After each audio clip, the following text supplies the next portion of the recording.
a una integrante más de ese harem de Don Lucho que nos ha deleitado ya a lo largo de 6 meses. Y con esto, pues simplemente les dejo en manos de Sentido Contrario, queridos salmones. Los esperamos el viernes para seguir discutiendo y ver a la doña alzando la cejita en francés. Adelante, Marcelino. Don Lucho que nos ha deleitado ya a lo largo de 6 meses. Y con esto, pues simplemente les dejo en manos de Sentido Contrario, queridos salmones. Los esperamos el viernes para seguir discutiendo y ver a la doña alzando la cejita en francés. Adelante, Marcelino. Lucho que nos ha deleitado ya a lo largo de 6 meses. Con esto, pues, simplemente les dejo en manos de Sentido Contrario, queridos salmones. Los esperamos el viernes para seguir discutiendo y ver a la doña alzando la cejita en francés. Adelante, Marcelino. Lucho que nos ha deleitado ya a lo largo de 6 meses. Con esto, simplemente dejo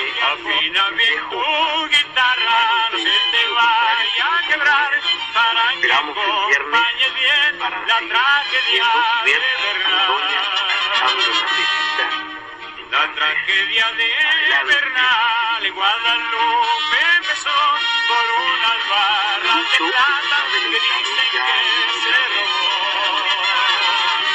Con esto, Estado de Sinaloa, gobierno de Culiacán, ofreció 10,000 pesos por la bien, la tragedia de Bernal.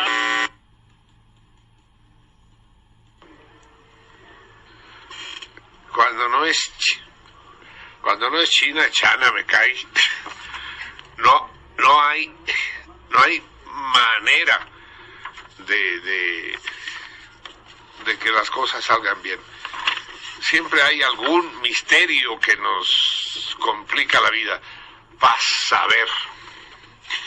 Y no es que seamos aficionados, amigos míos, es que somos aficionados. Y luego los profesionales pues tampoco colaboran. Y entonces en un momento dado la voz de Praxedis, la fantasmagórica voz de Praxedis, él ya había colgado el teléfono y su espectro seguía entre nosotros repitiendo lo mismo 1001 veces y nos estropeó el inicio de este extraordinario corrido que conviene a la película de La fiebre sube en el Pao, que es el título original de Buñuel, y que vamos a tener que escuchar ahora si se ha resuelto el problema, porque si va a seguir haciendo lo mismo, entonces mejor prescindimos de Praxedis y de Buñuel y de Pérez Mesa y de Heraclio Bernal, el célebre bandolero sinaloense.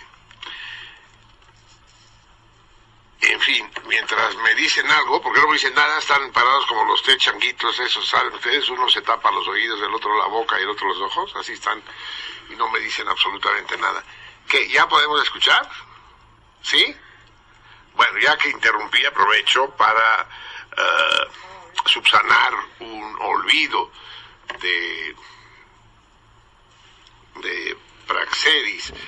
Bueno, un par de olvidos. Por un lado, el eje de todo es el programa Sentido Contrario. A ver, yo escucho a Marcelino estando en la cárcel y me engancho con el programa. Lo que me atrapa, por un lado, lo que me llamó la atención fue el lenguaje que usaba Marcelino, que obviamente como Marcelino abre ese lenguaje en la radio, lo lleva a la radio, sí. Y a Radio UNAM nada menos,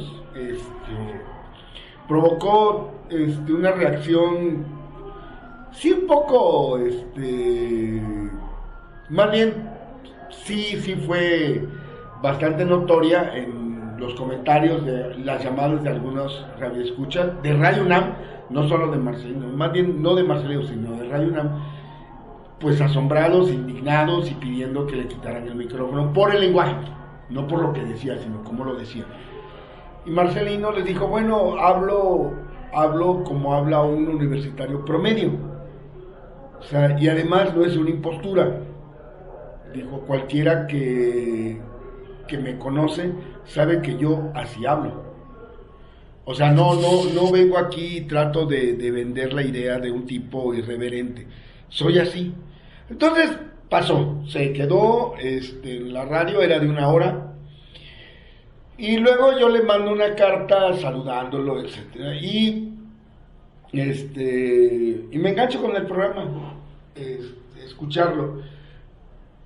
Mira, yo lo conocía por lecturas, de historia del movimiento del 68, sabía quién era Marcelino Perelló, supe cuando regresó Marcelino Perelló en el 85, que regresa de Europa, de su exilio, y vamos, para mí no era un desconocido el personaje.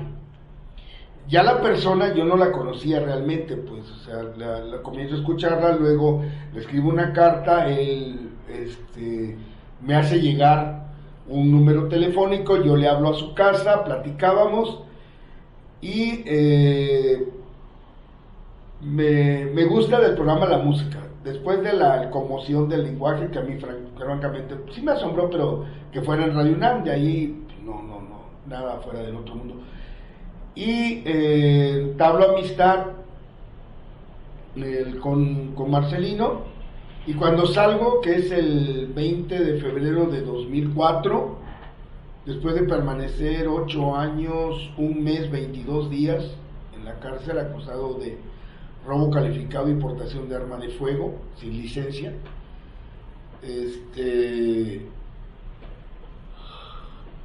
Marcelino prácticamente me está esperando con un taxi, o sea, mandó unas personas, mi esposa y un amigo, y tomamos un taxi, nos vamos a un restaurante, cenamos juntos, nos conocemos personalmente, y iniciamos ya la relación de manera personal.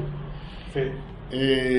Platicábamos, lo llegué a acompañar al programa, él me hace ir al programa como invitado el 24 de febrero de 2004, asisto yo al programa y ahí platico con Marcelino, y esa vez no estuvo Javier Plata, no pudo llegar, y el que estuvo acompañando a Marcelino en la conducción fue el difunto Alberto Justiniani.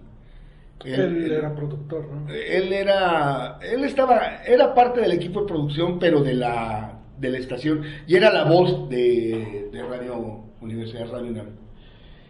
Por cierto, me llevé una sorpresa agradable con Justiniani, porque él se inició en la radio sus pininos en Tapachula, Chiapas, de donde yo soy originario. Me asombró mucho, bueno, son cosas, vueltas de la vida, porque él era de Ciudad Juárez, Chihuahua. Entonces sorprende mucho que de Ciudad Juárez termine en Chiapas, pero no solamente él, o sea, su hermana, supongo que ya falleció, no sé, ojalá viva, debe ser una anciana, ya muy anciana.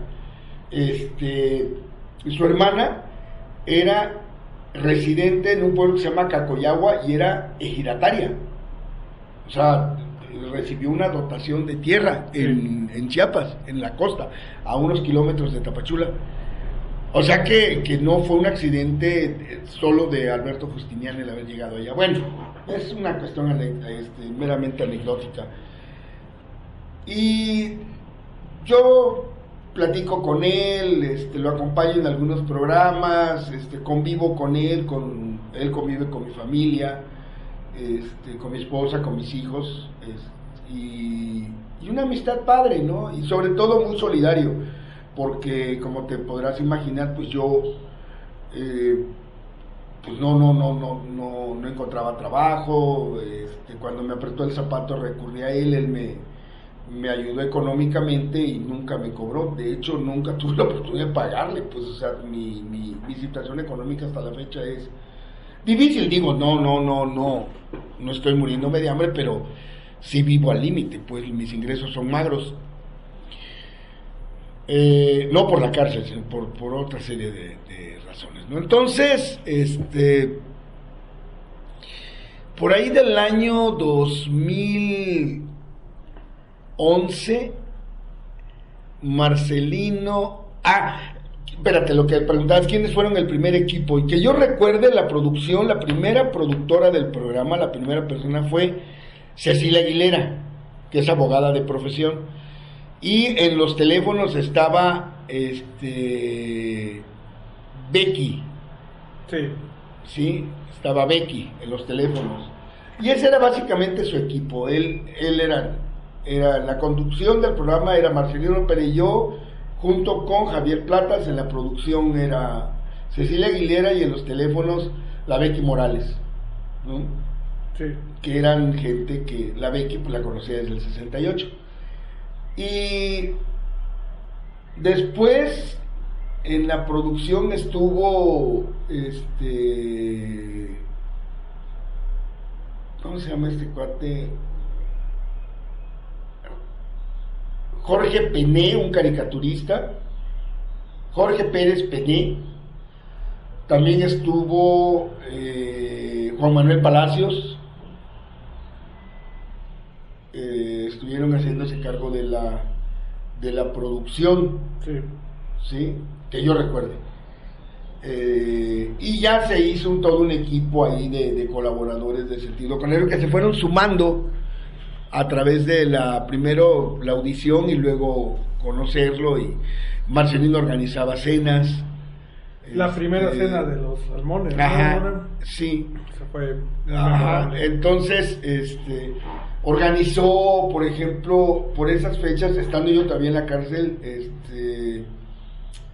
es vendida la XLA, y Marcelino creó un comité de lucha en defensa de la XLA, que no tuvo éxito, pues, o sea, finalmente la vendieron, se convirtió creo que en W Estadio y no sé qué tanto, y terminó el Inopia, una estación emblemática de lo que era la música clásica en la FM, ¿no? En la radio. También impulsó una campaña en la cual recurrió a las aportaciones voluntarias de los radioescuchas para enviar una comitiva de escudos humanos a Bagdad, que por cierto fue una experiencia muy triste desde mi punto de vista, porque pues afloró la tilinguería de la gente que fue, pues, ¿no? Y yo se lo dije, no se lo dije al aire, se lo dije personalmente, y estando incluso su hermana, porque era la que encabezó eso, fue su hermana. Sí. Ina, ¿no? Mercedes, porque fueron. Y si tú vas de escudo humano, mi idea es de que te vas a quedar ahí y vas a asumir las consecuencias, pues. Entonces dice, no, a nosotros nos dijeron, ¿saben qué? Retírense, porque así viene la cosa en serio. Se retiraron. Dije, puta, pues así mándame de escudo humano a cualquier parte, ¿no? Y ahí fue donde, según yo tengo entendido, tuvo sus desencuentros ya con algunas personas en la radio. Concretamente, uno de los que hizo chunga de eso fue Víctor Trujillo, hasta donde yo sé. Trujillo se metió en esto. ¿Víctor Trujillo? Sí. Sí, pero era cuando estaba todavía en el Canal 40 y eso, ¿no? O sea, no era Televisa. Sí. Pero sí lo comentaron, no solamente él, hubo más gente que lo comentó, llegaron cartas burlándose. La única que mandó una carta muy solidaria y muy sentimental fue mi esposa, a Mercedes apareció en el programa después de que regresaron y echó la lágrima y todo. Yo le dije, se lo dije así textual, le dije, solo por la carta de mi esposa, le digo que me pareció pues una carta muy emotiva, le dijo, no te escribí lo que realmente pienso y te merecías por ese irigote, le digo, ¿no?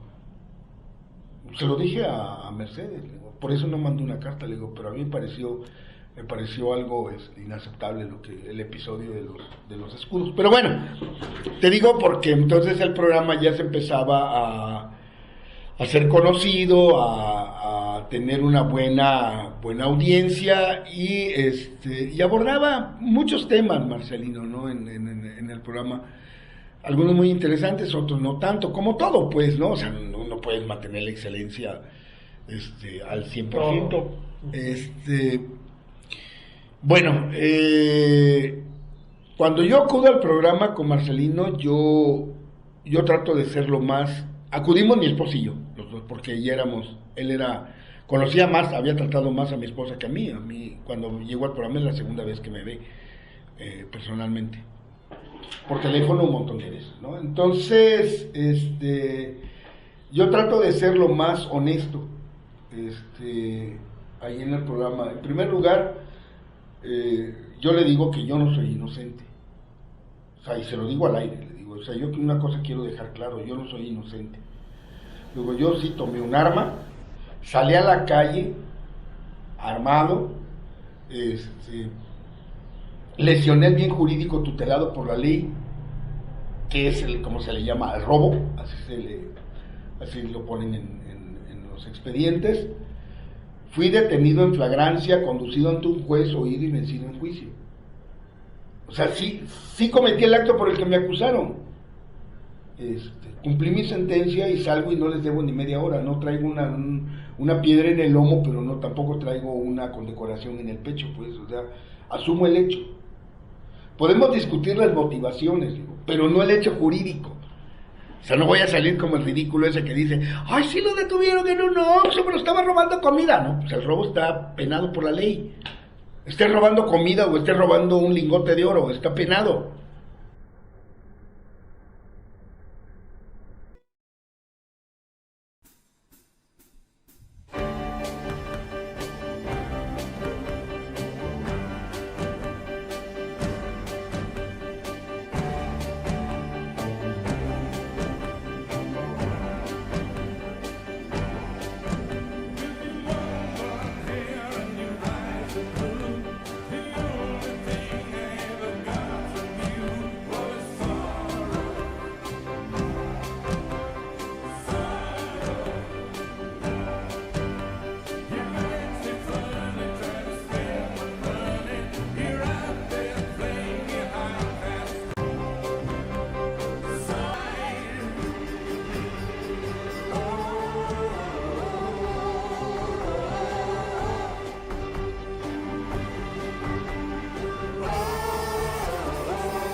Escuchamos la sonata para piano número 4 en mi menor, opus 70 de Carl Maria von Webert, que interpretó Leon Fleischer.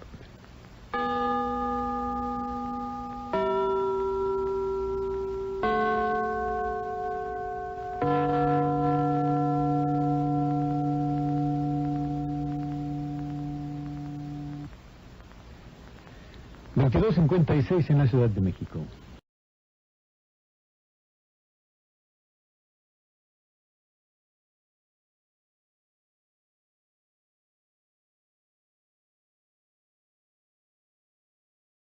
Entonces, me admitió en su casa, nos veíamos, me invitaba. Él era una persona muy dadivosa, ¿no? Generosa. Dadivosa no te estaba regalando, pues. Dices que se comportaba de alguna manera en público y otra manera en el programa. O sea, por lo menos había 3 Marcelinos por ahí, ¿no? Mira, 3 no en el programa.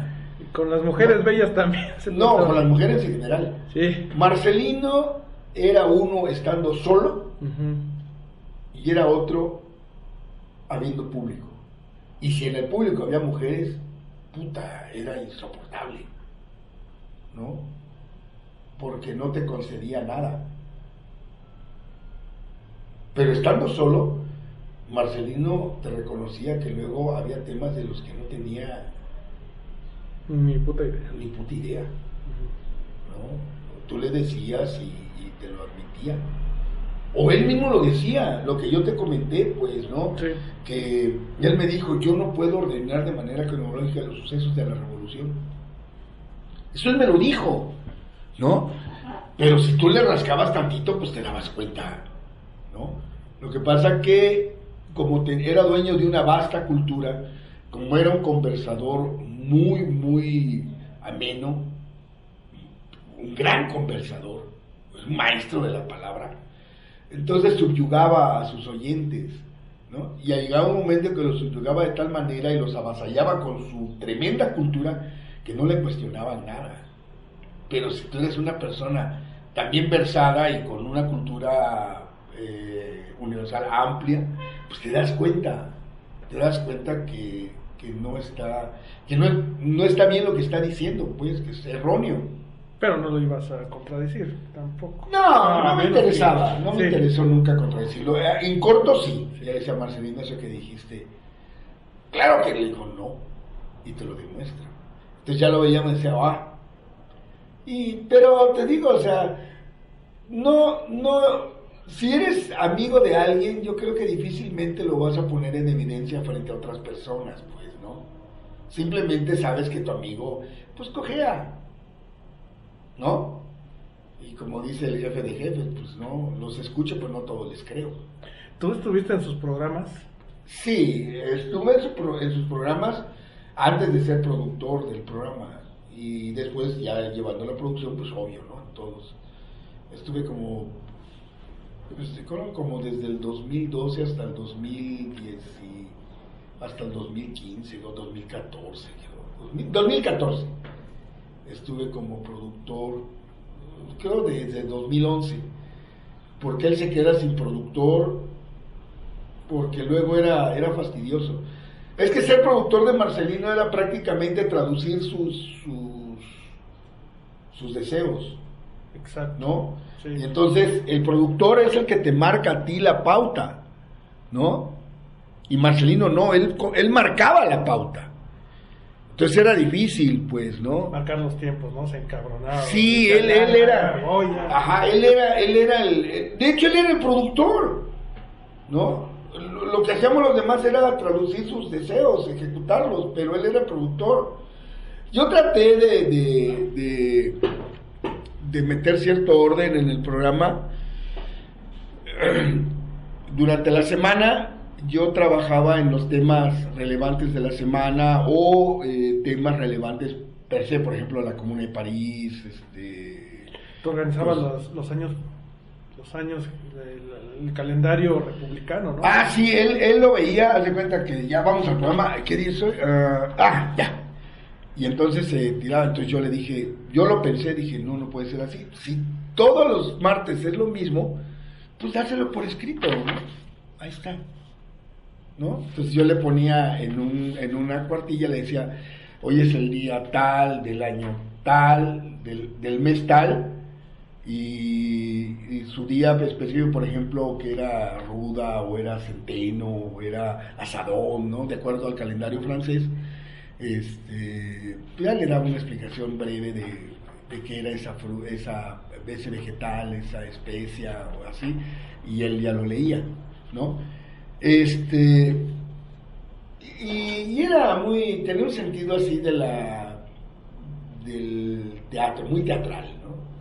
Incluso eso de adoptar el calendario revolucionario francés me parecía más teatral que otra cosa, porque podías decir, hoy estamos a 30 de marzo del 2021 y no pasa nada, pues, ¿no? Pero él lo daba en términos del calendario.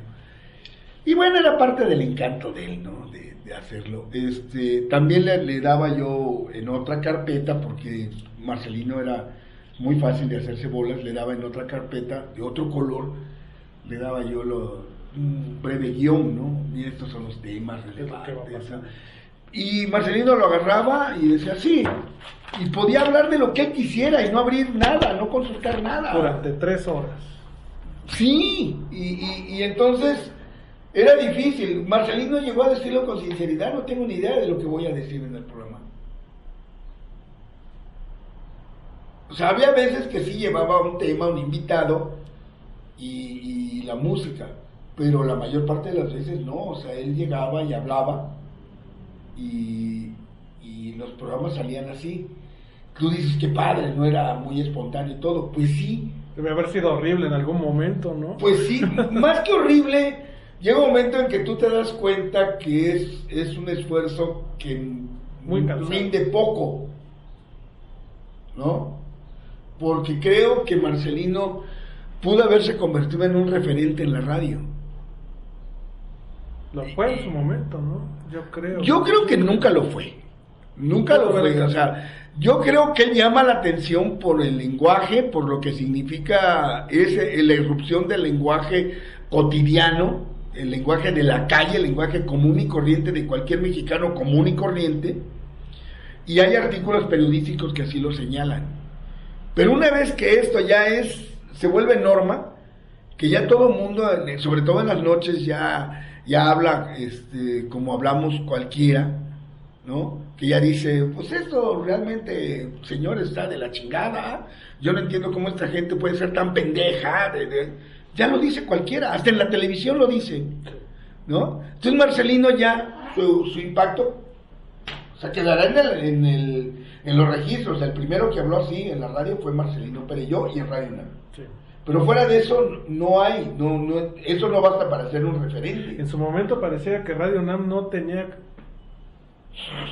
conciencia de qué estaba pasando en la noche a esa hora en Radio UNAM, ¿no? Yo creo que Radio UNAM es tan generosa que permitía que un tipo que no sabía absolutamente nada de producción radial llegara y dijera, voy a hacerme cargo de la producción de un programa de radio. Ese es mi caso.